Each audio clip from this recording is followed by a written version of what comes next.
Welcome back children in our video lecture. This is our English grammar class for 7th.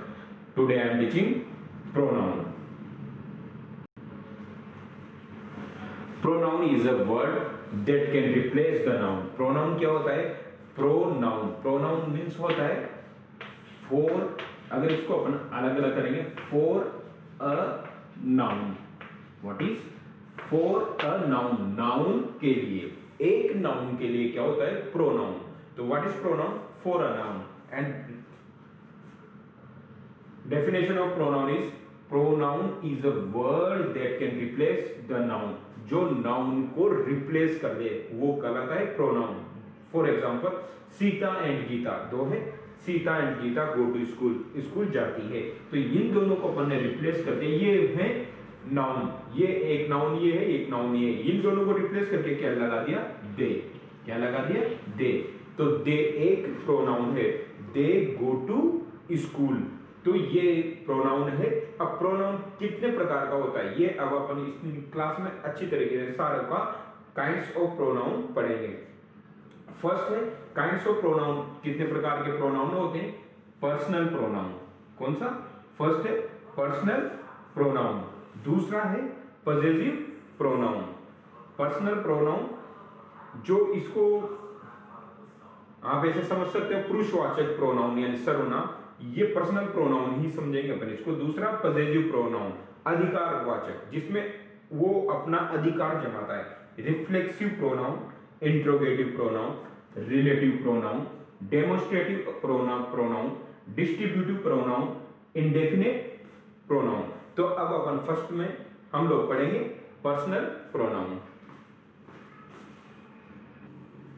अब देखिए first है personal pronoun. Personal pronoun में तीन person होते हैं. फर्स्ट पर्सन, सेकंड पर्सन और third person. जो तीनों पर्सन में से अब first person, second person and third person. अब ये भी फर्स्ट पर्सन अगर सब्जेक्ट प्रोनाउन, ऑब्जेक्ट प्रोनाउन, इनको भी दो अलग अलग कैटेगरीज में डिवाइड किया गया है. ये सब्जेक्ट प्रोनाउन सिंगुलर और प्लूरल, सिंगुलर और प्लूरल दोनों में. अब फर्स्ट पर्सन का जो सिंगुलर सब्जेक्ट वाला क्या आता है? आई, और इसका प्लूरल क्या होता है? वी. ओके. और इसी तरह इसका ऑब्जेक्ट मी और प्लूरल में अस. कैसे? सब्जेक्ट फर्स्ट पर्सन वो पर्सन होता है जिसमें बोलने वाले का ही बोध होता है. ओके. जो बोल रहा है वो उसी के बारे में बात कर रहा है. मैं क्लास 6 में पढ़ता हूं. I am teaching in 7th class, या फिर मैं 7th क्लास में पढ़ा रहा हूं, तो मेरा खुद का ही बोध हो रहा है. मैं बोल रहा हूं हम लोग खेल रहे हैं, वी आर प्लेइंग, तो हम, मेरा बोध हो रहा है, लेकिन हम एक से ज्यादा है तो प्लूरल आ गया. तो आई वी जब सब्जेक्ट, और जब इनका ऑब्जेक्ट की तरफ ऑब्जेक्ट प्रोनाउन की जगह इस्तेमाल होगा तो सिंगुलर के लिए तो मी और प्लूरल फॉर्म के लिए अस. तो ये तो होता है सब्जेक्ट प्रोनाउन फर्स्ट पर्सन के लिए. फर्स्ट पर्सन वो होता है जो बोलने वाला ही वहां पर मौजूद रहे. ओके. जो बोलने वाला की ही बात हो रही हो, जो बोल रहा है वो फर्स्ट पर्सन होता है. सेकंड पर्सन वो होता है जब अपन किसी दूसरे पर्सन के लिए बात कर रहे हैं, लेकिन वो सामने हो, यहां पर मौजूद होना चाहिए. जैसे तुम कहां रहते हो, तुम कौन सी क्लास में पढ़ते हो. तो इसीलिए सेकंड पर्सन का फर्स्ट फॉर्म, प्लूरल फॉर्म और जितनी भी फॉर्म होती है वो सब क्या होती है? You, you.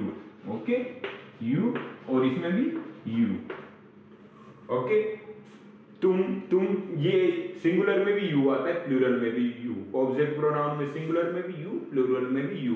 यानी अपन जब किसी सामने वाले के बारे में बात करें, लेकिन वो भी अपने सामने ही हो. थर्ड पर्सन क्या होता है? जब मैं किसी और व्यक्ति के लिए तुमसे कह रहा हूं, हम दोनों मान लो कोई दो जने आपस में बात कर रहे हैं, लेकिन वो अपन दोनों की बात नहीं है, हम किसी तीसरे पर्सन के बारे में बात हो रही है, इसीलिए उसको थर्ड पर्सन कहा गया. यानी थर्ड व्यक्ति के लिए बात हो रही, ना तो मेरे लिए ना तेरे लिए, किसी थर्ड पर्सन के लिए. तो थर्ड पर्सन का अगर सब्जेक्ट का प्रोनाउन हुआ सिंगुलर तो इसके लिए ही, वह, शी, वह, इट, वह, ये आप जानते हो ही, शीट. और अगर प्लूरल हुआ तो दे. इसी तरह इसका हिम, हर, इट, जबकि इसका देन। तो ये टेबल आपको याद रखनी है कि first person I, me, I, we, we, us, you, he, she, it, he, her, it, they, them. तो ये इस तरीके से अपन को ये टेबल याद रखनी है जब अपन को पर्सनल प्रोनाउन को चेंज करना है। तो अब जब भी पर्सनल प्रोनाउन को अपन देखेंगे ना, जैसे अब पर्सनल प्रोनाउन में फर्स्ट पर्सन के लिए I am a teacher, this is, sorry, we are active. तो ये जो है क्या है, first person, I am a teacher, मैं एक टीचर हूं। वी आर एक्टिव, हम एक्टिव हैं, तो ये भी सिंगुलर में हमारी बात हो रही है। तो इस प्रकार के जितने भी आएंगे ये सब आएंगे पर्सनल प्रोनाउन में। अब देखिए सेकंड है पजेसिव प्रोनाउन। पजेसिव प्रोनाउन का मतलब होता है पजेसिव यानी अधिकार, ओनरशिप। जब अपना किसी पर अधिकार जमाते हैं ना अपन, तो वो बोलते हैं पजेसिव प्रोनाउन। जब पर्सनल प्रोनाउन में जैसे आई, ये मैं, ये मेरा कुत्ता है, तो लेकिन ये कुत्ता मेरा है, इस तरीके से अपन बोल सकते हैं दैट डॉग इज माइन। तो अपन जोर दे रहे हैं कि नहीं ये कुत्ता मेरा ही, ये डॉग मेरा ही है, तो माइन, आई की जगह क्या आ गया, माइन। ये नहीं बोलेंगे दैट डॉग इज आई, तो इसका मतलब ये होगा ये कुत्ता मेरा नहीं, ये कुत्ता मेरा है। जिस घर में हम रहते हैं वो घर हमारा है, तो यहां पर क्या आएगा, आवर्स। आवर्स यानी जोर दे रहे हैं ओनरशिप की, अपन मालिक हैं किसी के भी। तो पजेसिव यानी ओनरशिप, अधिकार, अधिकारवाचक। तो अधिकार बता रहा है। तो जिस प्रकार से पर्सनल प्रोनाउन में आई का प्रयोग होगा उसी प्रकार से माइन, आई की जगह माइन, वी की जगह आवर्स, यू की जगह योवर्स, ही की जगह his, she, hers, they and theirs.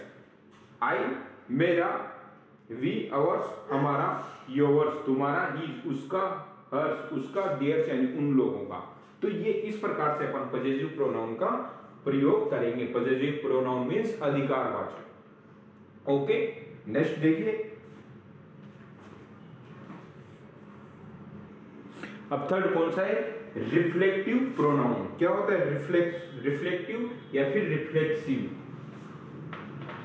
Reflexive pronoun ये क्या करता है, रिफ्लेक्सिव नाम से पता पड़ रहा है, रिफ्लेक्स वापस से प्रतिबिंब आना, रेफर बैक टू सब्जेक्ट, ये वापस से सब्जेक्ट को ही रेफर करता है। जिस प्रकार से पर्सनल प्रोनाउन आई, तो इसका रिफ्लेक्टिव प्रोनाउन क्या होगा, आई का तो हो गया माई सेल्फ यानी मेरा खुद का, वी का हो गया आवर सेल्फ, यू का योवर सेल्फ या योवर सेल्फ, योवर सेल्फ या योवर सेल्फ, ही का himself, herself, itself and they themselves, देखा themselves। ओके, तो ये इसका रिफ्लेक्सिव प्रोनाउन होगा। जैसे अपन देखते हैं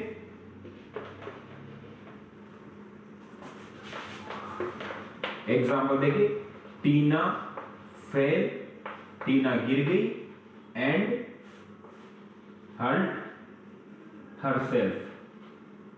अब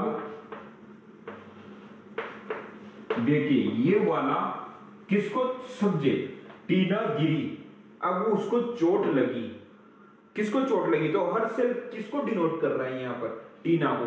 यानी ये प्रोनाउन इस सब्जेक्ट को रेफर कर रहा है, यानी वापिस से रेफर बैक, पीछे रेफर कर रहा है बैक में, किससे, सब्जेक्ट को।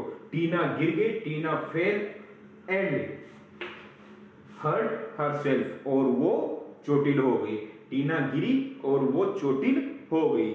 मैं दौड़ रहा था और मैं चोटिल हो गई, I fell and hurt myself, ऐसे आता। तो ये था रिफ्लेक्सिव प्रोनाउन, और ये इनके रिफ्लेक्सिव प्रोनाउन है। पर्सनल प्रोनाउन जिस प्रकार से ये आते हैं तो अगर उसका रिफ्लेक्सिव प्रोनाउन ये आपके सामने है। नेक्स्ट है, नेक्स्ट चिल्ड्रन इंट्रोगेटिव प्रोनाउन। जब प्रश्न पूछते हैं, टू आस्क क्वेश्चन, जब आस्क करेंगे व्हाट डू यू डू, अब इसके बारे में क्वेश्चन कर रहे हैं, तुम क्या करते हो, व्हाट डू यू डू, तुम क्या करते हो, तो इस प्रोनाउन को कौन डिनोट कर रहा है, व्हाट। तो व्हाट यहाँ क्या है, अब ये प्रोनाउन कौन कौन से थे, हु, हुम, विच, व्हाट, हुज। तो ये जो प्रोनाउन है जो आस्क क्वेश्चन पूछने में काम आते हैं वो इंट्रोगेटिव। आप जानते हो इंट्रोगेटिव मींस प्रश्नवाचक, जो प्रश्न पूछते हैं ना वो वाले, ये नाउन कहलाते हैं कौन से, इंट्रोगेटिव प्रोनाउन। नेक्स्ट है रिलेटिव प्रोनाउन। जब कोई भी दो सेंटेंस के बीच में रिलेशन बनाना है, जोड़ना है, ज्वाइन टू सेंटेंसेस। रिलेटिव मतलब रिलेशन, रिलेशन का मतलब ज्वाइन, ज्वाइन टू सेंटेंस। जब दो सेंटेंस को जोड़ता है, कौन जोड़ता है, ये ऐसे वर्ड है हु, हुम, विच, दैट, दोज। ये वो वर्ड है जो दो किसी भी दो सेंटेंस को या दो कॉन्टेक्स्ट को जोड़ेंगे। अब ये वाला पहला कॉन्टेक्स्ट है द हाउस, अब दैट वाज सोल्ड, वो हाउस दैट वाज सोल्ड जो कि बिक चुका है, दैट वाज सोल्ड। तो इसको कौन, दैट रेफर कर रहा है, तो ये वाला सेंटेंस क्या कहलाएगा, सॉरी ये वाला वर्ड क्या कहलाएगा, रिलेटिव प्रोनाउन।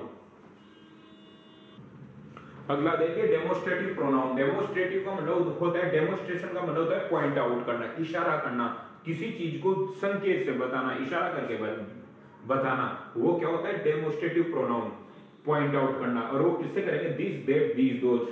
दिस ये बुक मेरी है तो अपन इसको इशारा कर रहे हैं, वो पेरेंट मेरा पाला हुआ है, वो बुक्स मेरी है, ये टेलीफोन मेरे हैं, तो इनको पॉइंट आउट करेंगे। For example this is a gift from her, अब वो इशारा करके बता रही है ये जो गिफ्ट है उसके द्वारा दिया हुआ है, फ्रॉम हर उसके द्वारा, तो this is a gift, gift की तरफ इशारा कर रहे हैं। तो यहां पर जो दिस आ रहा है ये क्या है, डेमोस्ट्रेटिव प्रोनाउन। नेक्स्ट है डिस्ट्रीब्यूटिव प्रोनाउन। डिस्ट्रीब्यूटिव प्रोनाउन क्या होता है, to referred individually in a group और इन अ पेयर और ग्रुप। जब भी कोई ग्रुप को, जब एक सिंगल पेयर और ये ग्रुप को इंडिविजुअली रेफर करते हैं, जैसे तुम दोनों में से कोई एक, इन सारों में से कोई एक को ये प्राइज मिलेगा, तो अपन रेफर कर रहे हैं ग्रुप में से कोई एक को, तो ईच, आइदर या नाइदर, इनमें से किसी को कोई नहीं मिलेगा अगर तुमने ये प्रोजेक्ट पूरा नहीं किया तो ये होता है distributive pronoun. Each of them was excited, हर कोई, अब अपन ने ये भी कहा है हर कोई, ईच ऑफ देम इनमें से हर कोई, वाज एक्साइटेड, क्या था, एक्साइटेड। हर, अब इसमें हर एक के लिए भी आ रहा है, कोई में से एक, और ग्रुप भी आ रहा है, ये पूरा ईच ऑफ देम, इन सारों में से, ओके, वाज एक्साइटेड क्या था, सारा, सभी। नेक्स्ट है इंडेफिनेट प्रोनाउन। इंडेफिनेट प्रोनाउन का मतलब अनिश्चित, to refer to a person और थिंग्स, जनरल। जब कोई मतलब स्पेसिफिक आदमी को नहीं कर रहा है, वो किसी भी आदमी या किसी भी चीज को जब कोई पॉइंट आउट करता है, लेकिन स्पेसिफिक को नहीं, अगर स्पेसिफिक को अगर मान लो पॉइंट आउट करता है तो फिर डेमोस्ट्रेटिव हो जाता, लेकिन यहाँ इन जनरल, समवन, कोई भी, somebody, anyone, anybody, everyone, everybody, everything, इस प्रकार के जो वर्ड आएंगे वो इंडेफिनेट प्रोनाउन है। इंडेफिनेट का मतलब अनिश्चित, कोई निश्चित नहीं है कि ये प्रोनाउन कौन सा है। जैसे late everyone exit the train, चलो हर कोई ट्रेन से बाहर निकल चलो, बिफोर एंट्रिंग इट, इससे एंट्री करने के पहले, कहां पर, अंदर आने के पहले। तो एवरीवन, किसी एक को इशारा नहीं किया, सारे आ गए इसमें, कितने आ गए, सारे, तो एवरीवन, तो ये था, अपन ने सारे प्रकार के प्रोनाउन देखे। ये वाले जितने भी प्रोनाउन थे उनका मैंने संक्षिप्त में आपको दिखाया है। इसके अकॉर्डिंग कुछ क्वेश्चन आंसर हैं वो आप देख लीजिए, ओके।